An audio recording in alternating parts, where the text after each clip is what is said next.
At one point, Togi was losing so much money gambling online that he started having dreams about it. In one of them, he walked into a casino and watched a version of himself lose everything. He woke up, opened his laptop, and started gambling for real. He had no idea how much money he was down. He just knew the number was somewhere in the millions. It wouldn't be until much later that he would realize the full scale of it. Over $10 million gone. Togi wasn't a crypto billionaire.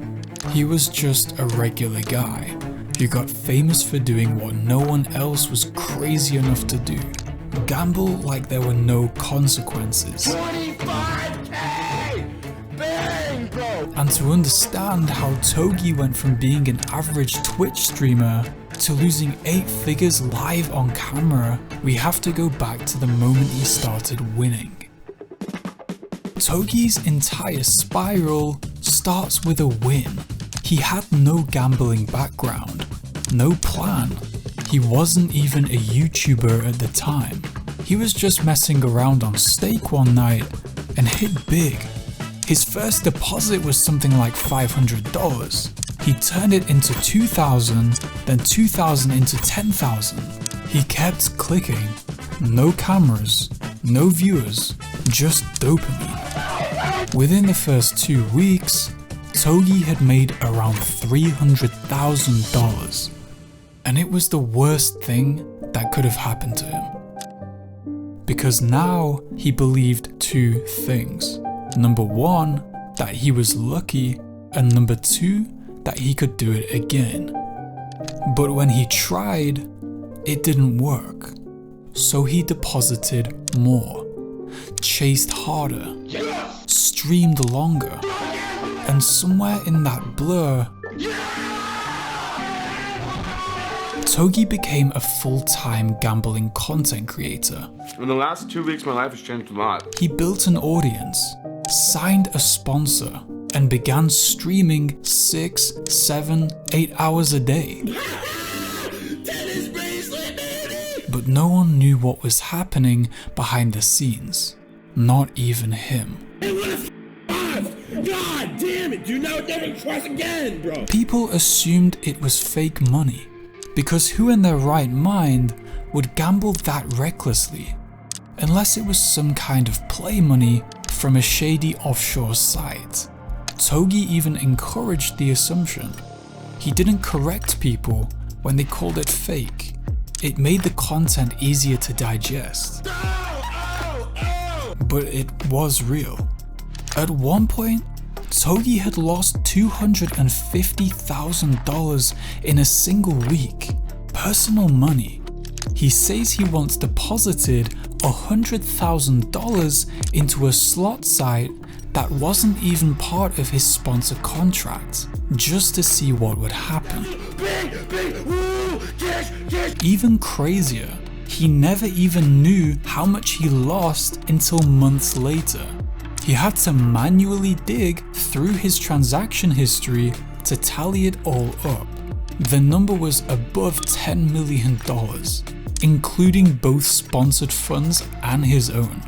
He says around $1.3 million of that was personal.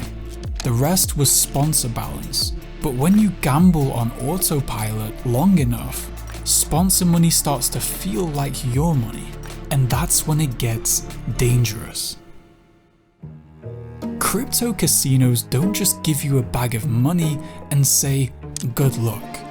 They hand you a sponsor balance that only becomes withdrawable if you hit certain wagering limits, usually hundreds of thousands of dollars. So when Togi streamed and won 200K, he couldn't even pull it out unless he wagered 20x that amount first. But to the viewer, it looked like he was printing money. $32,000 on black. Don't me. Big!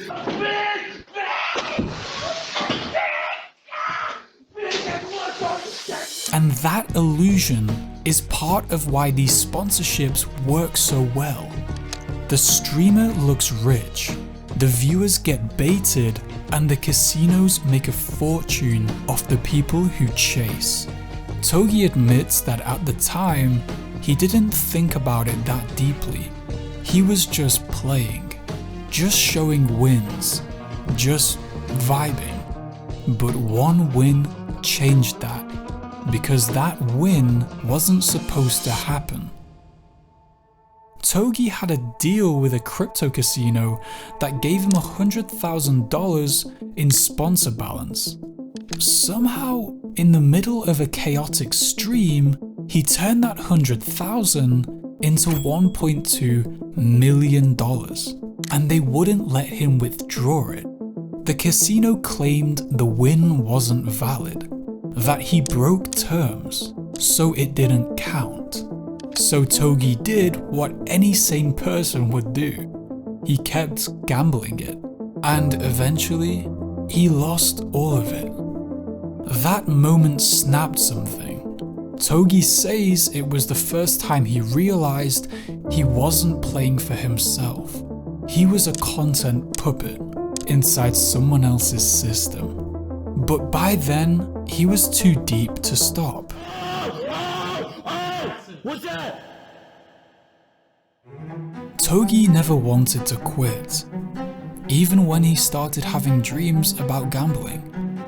Even when he was $250K down in real losses. Even when he admitted he had no idea what his balance was, he kept going. Because it wasn't just about the money anymore.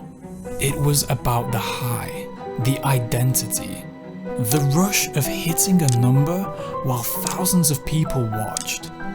He says the stress would build and build until he hit a breaking point, then hit one win and everything would feel good again for 30 minutes. Drop the size though.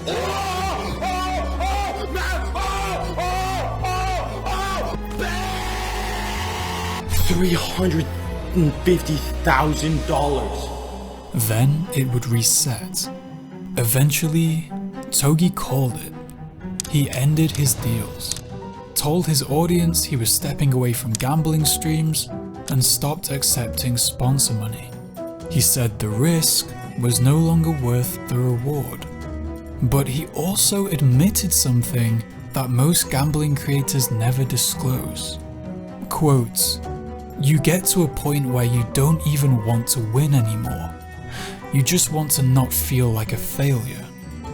After losing over $10 million, Togi finally understood that the house always wins. Togi's story isn't about gambling. It's about what happens when attention, money, and chaos all mix together with no rules. He didn't mean to become a cautionary tale, but that's what makes the story real. Because if a guy who didn't even like gambling could lose 10 million chasing wins for the internet, imagine what's happening to the people watching.